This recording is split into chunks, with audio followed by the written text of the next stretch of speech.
साजन घर।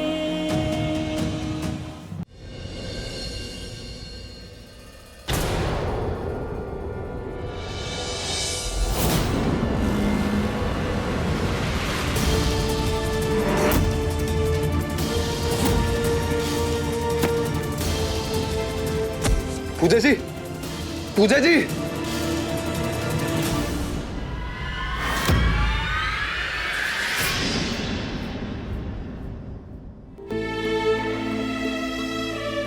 अच्छा हुआ वसुधा, तू बाहर आकर बैठ गई। कमरे में अकेले रह रहकर मन भारी हो जाता है।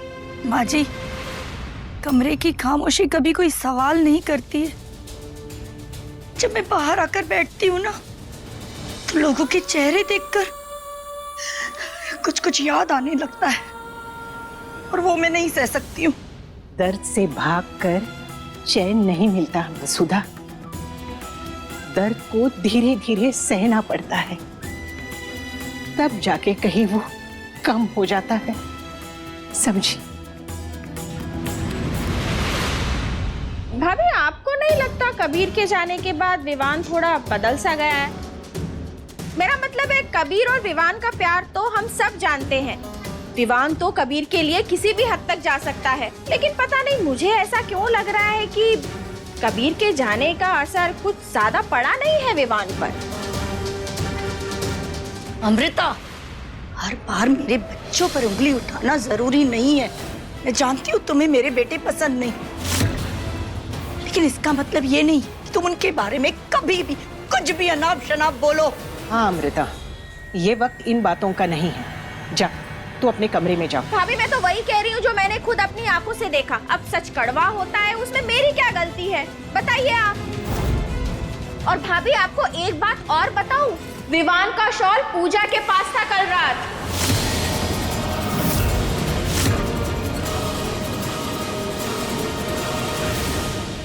अब आप दोनों मुझे बताइए, ये बात कैसे मुमकिन है, बताइए आप। ये तुम क्या कह रही हो अमृता? हाँ भाभी, मैं वही कह रही हूँ जो आपने सुना। पंडित जी ने जो विवान को शॉल दिया था ना, वो पूजा के पास था। पूजा उसे ओढ़कर सोई थी, और ये मैंने अकेले ही नहीं देखा। वहाँ पर अदिति, किरण और माँ भी वहाँ मौजूद थी।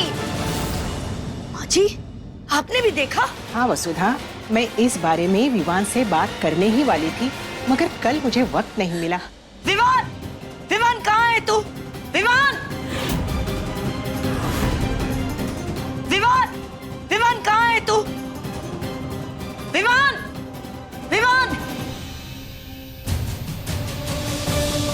ओह नो, हे भगवान, कहीं माँ फिर से पूजा की किसी बात पे गुस्सा तो नहीं हो गई? विवान! माँ, पूजा, किरण, माँ ठीक तो है ना? उन्होंने कभी इतनी ऊंची आवाज में किसी से बात नहीं की।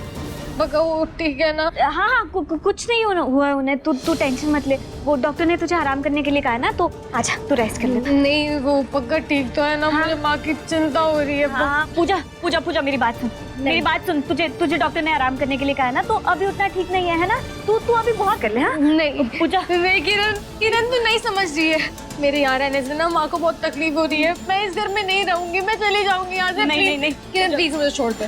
सुन मेरी बात, प्लीज छोड़ दे किरण मुझे, प्लीज।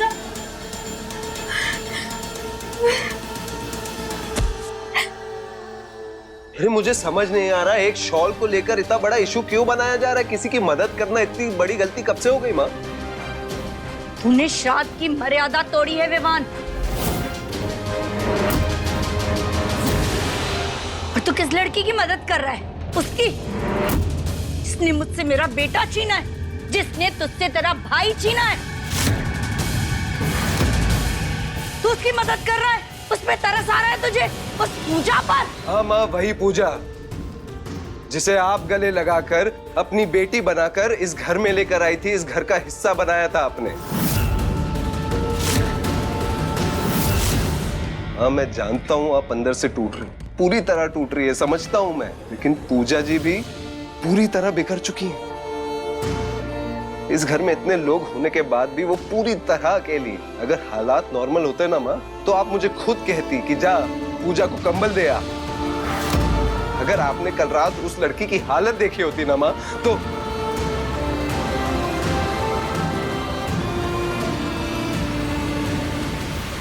ये लो, आ गई सारे फसाद की जड़। अब तू ही बता दे, क्या कर रहा था विवान का शॉल तेरे पास? माँ प्लीज मेरा यकीन करिए, मैं नहीं जानती कि वो शॉल मेरे पास कैसे आई। माँ प्लीज यकीन कीजिए मेरा। पूजा जी, आपको हाथ जोड़ने की कोई जरूरत नहीं, क्योंकि आप यहाँ सफाई देंगी लेकिन कोई सुनने वाला नहीं है। लोगों ने अपने दिल में फैसला ऑलरेडी बना लिया है।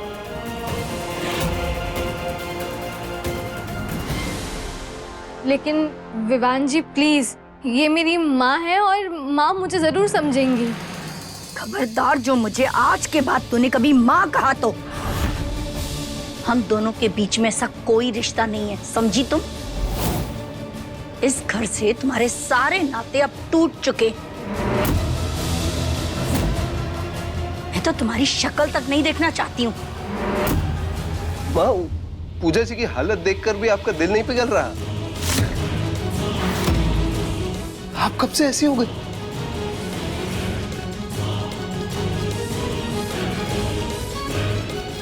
ठीक है, लेकिन एक बात मैं सबको बता दूं, पूजा जी अब से इसी घर में रहेंगी और ये उन पे कोई एहसान नहीं कर रहा, ये उनका हक है।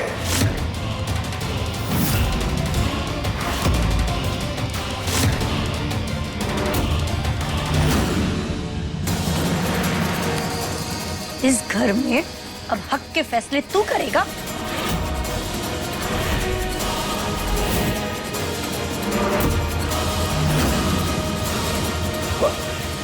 विवान बेटा, वसुधा पहले से ही बहुत दुखी है, उसे और परेशान मत कर। वसुधा, मेरी बात तो सुन। वसुधा। पूजा जी, मुझे माफ कर दीजिए, मुझे पता नहीं था इतनी छोटी सी बात का इतना बड़ा बतंगड़ बन जाएगा। विवान जी, मैं आपसे रिक्वेस्ट करती हूँ कि मेरे बारे में आप माँ से कुछ मत कहिए, कुछ मत कहिए। मैं उन्हें दुख में, दर्द में नहीं देख सकती। ठीक है पूजा जी, मैं कोई बात नहीं करूंगा, लेकिन आप भी मेरी एक बात मान लीजिए, आप कभी भी ये घर छोड़कर कहीं भी नहीं जाएंगे।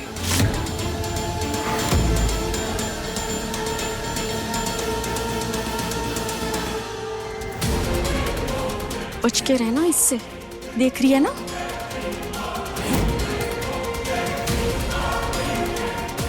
बेशर्म। मैं अगर घर लौट आई तो माँ को तकलीफ होगी। बुआ माँ के हाल का फायदा उठाएगी और मेरे खिलाफ माँ को भड़काती रहेगी। मेरा आउट हाउस रहना ही ठीक होगा।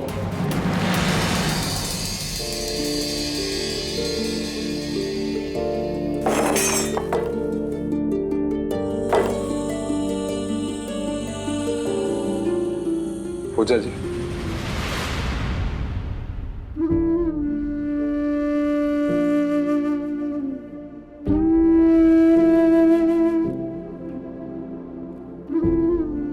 मैंने आपसे कहा था ना, दादाजी, चाचू, मैंने इनसे कहा था कि ये घर में रहें, लेकिन ये मेरी बात ही नहीं मानती।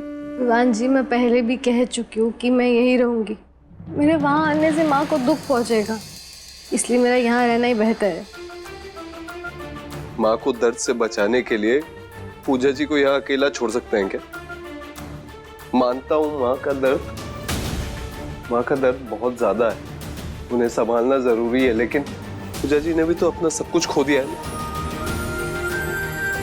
पूरा परिवार होते हुए वो एकदम अकेली।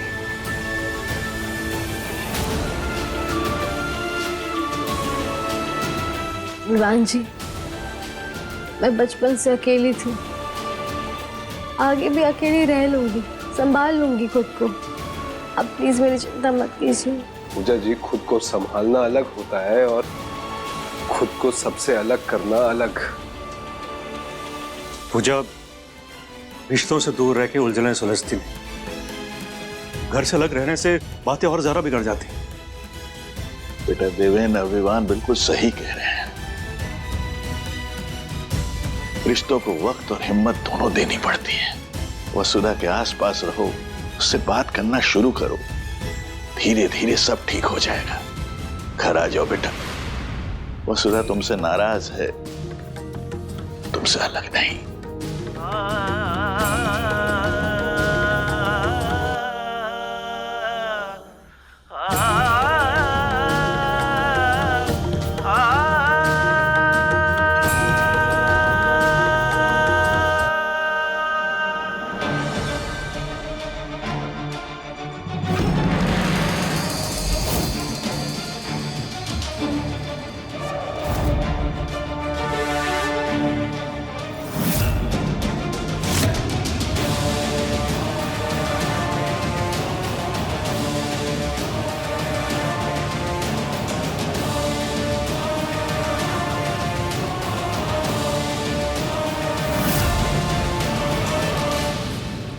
खेल गई ये लड़की फिर से नया दांव। इस लड़की को ना बखूबी पता है कि बाबूजी का कहा पत्थर की लकीर है, इसलिए इसने बाबूजी का फिर से सहारा लिया और फिर से इस घर में घुस गई। अब बताओ किसकी इस घर में इतनी हिम्मत है जो बाबूजी के फैसले के खिलाफ जाकर इस लड़की को घर से बाहर निकालेगा?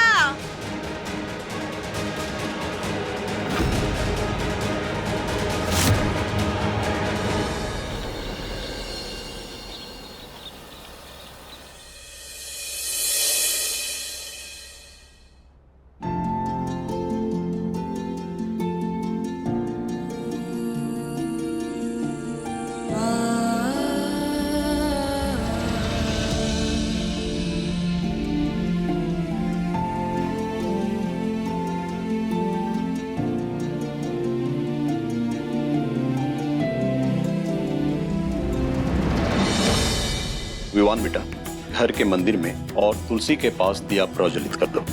जी पंडित जी। आज 13 दिन के श्राद्ध क्रियाकर्म संपन्न हो गए, मतलब शोक समय खत्म हो गया।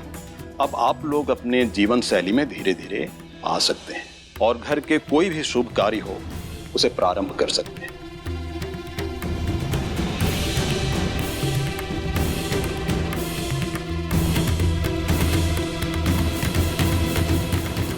जब कबीर ही नहीं रहा तो उस लड़की से हमारा क्या रिश्ता?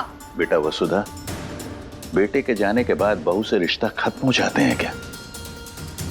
और पूजा बहू बनने से पहले तो तुम्हारी बेटी थी ना, फिर बेटी को घर से कैसे निकाल सकती हो तुम?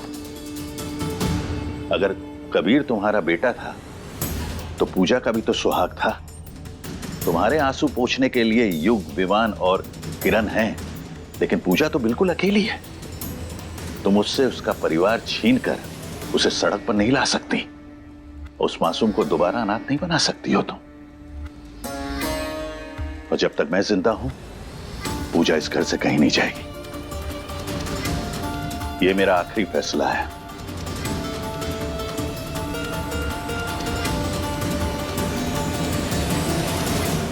पूजा जी, जिंदगी को यूं थाम कर रखना कोई सॉल्यूशन नहीं होता। आपको अपनी जिंदगी में आगे बढ़ना पड़ेगा, अपने बारे में सोचना पड़ेगा। कब तक यूं यादों के सहारे जीती रहेंगी? कब तक अपनी जिंदगी को रोक के बस यूं सांसें लेती रहेंगी? कब तक अपने आप को हर दिन सिर्फ दर्द देती रहेंगी? मेरी दुनिया कबीर जी से शुरू होती थी और वहीं पे खत्म होती है। मैं उनके बिना आगे कैसे बढ़ूं? मैं समझता हूं, लेकिन मैं आपको ये नहीं कह रहा कि जो हुआ उसे आप भूल जाइए। मेरे कहने का मतलब यह है कि कब तक आप यूं अपनी जिंदगी को रोक कर सिर्फ सांस लेती रहेंगी? अपने बारे में सोचिए, अपनी लाइफ के डिसीजंस खुद लीजिए। आप कोई नया काम क्यों नहीं शुरू करती? अपने आप को किसी चीज में एंगेज करेंगी तो अपने आप शायद दर्द कम हो जाए।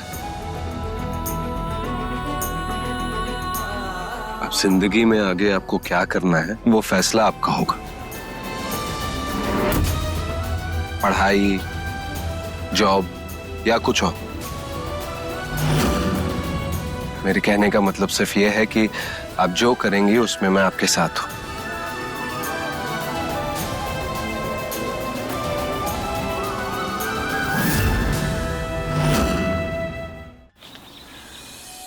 पूजा बेटा, बहुत दिन हो गए तुम्हारे हाथ की चाय नहीं पी, आज पिला दे। जी दादी। अच्छा।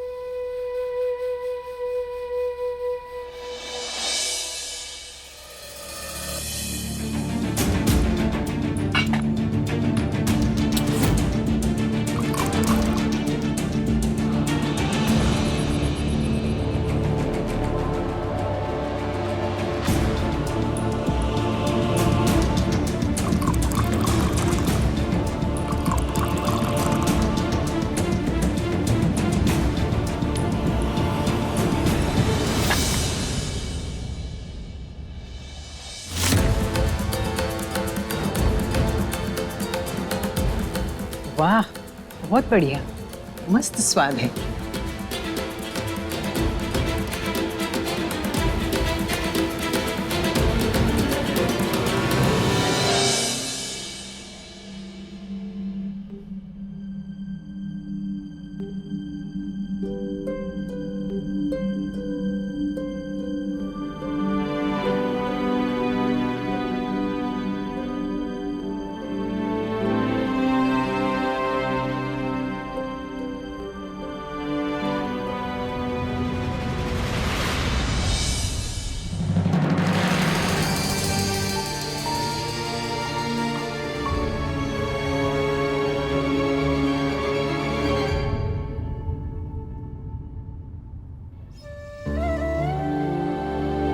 पूजा, हर बात को दिल में रखने से ना दर्द और बढ़ता है, इसलिए अपने मन को हल्का करना बहुत जरूरी होता है।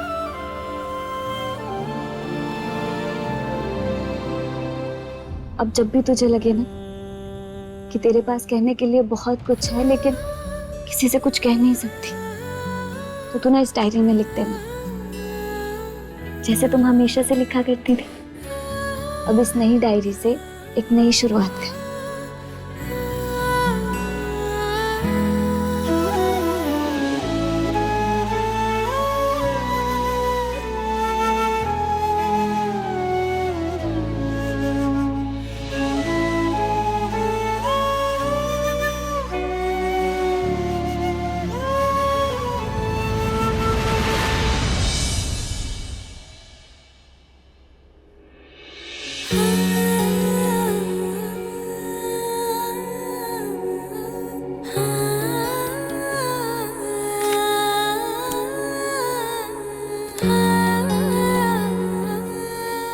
कबीर जी, आज भी पूरा दिन आपकी यादों में निकल गया। घर में सब है पर आपके बिना सब अधूरा है। अब से मैं हर छोटी बड़ी बात इस डायरी में लिखूंगी, जैसे पहले लिखती थी। आप होते तो मैं आपसे करती।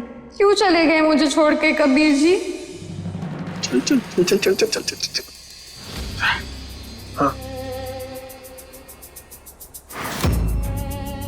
मैं हॉस्पिटल जा रही हूँ कबीर की रिपोर्ट दिखाने के लिए, तब तक तुम इसका ध्यान रखना। इंजेक्शन टाइम से लगाना, इस बार मुझे कोई लापरवाही नहीं चाहिए। सुन रहा है ना तू? अरे हाँ ना, ठीक है।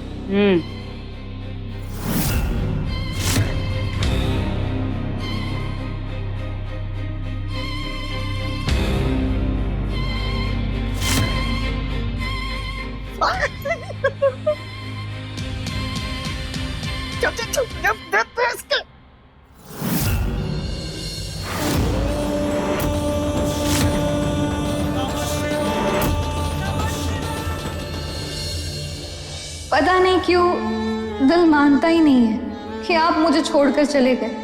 मुझे आज भी लगता है कि आप जिंदा हैं और एक दिन अचानक मेरे सामने आकर खड़े हो जाएंगे।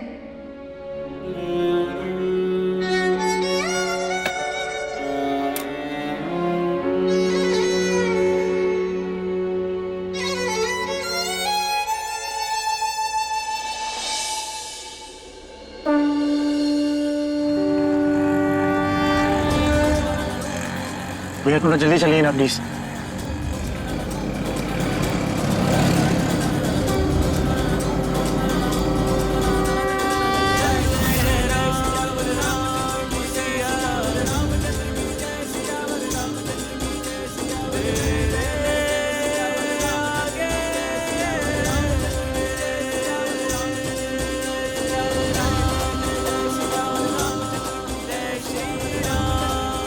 पता नहीं क्यों दिल मानता ही नहीं कि आप मुझे छोड़कर चले गए। ऐसा लगता है कि आज भी आप जिंदा हैं और एक दिन अचानक सामने आकर खड़े हो जाएंगे।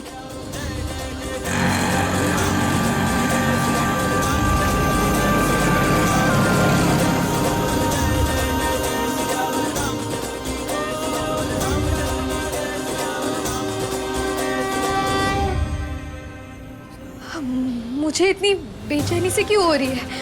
क्यों कबीर जी की याद हर रोज से ज्यादा सता रही है?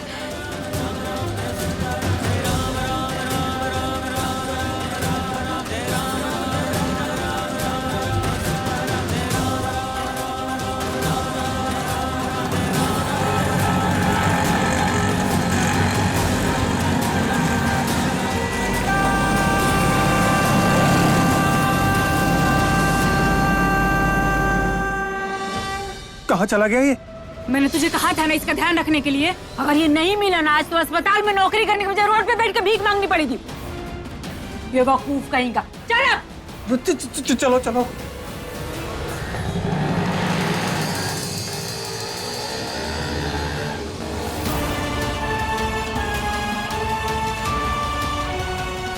ऐसा क्यों लग रहा है कि कबीर जी यहीं कहीं मेरे आसपास है?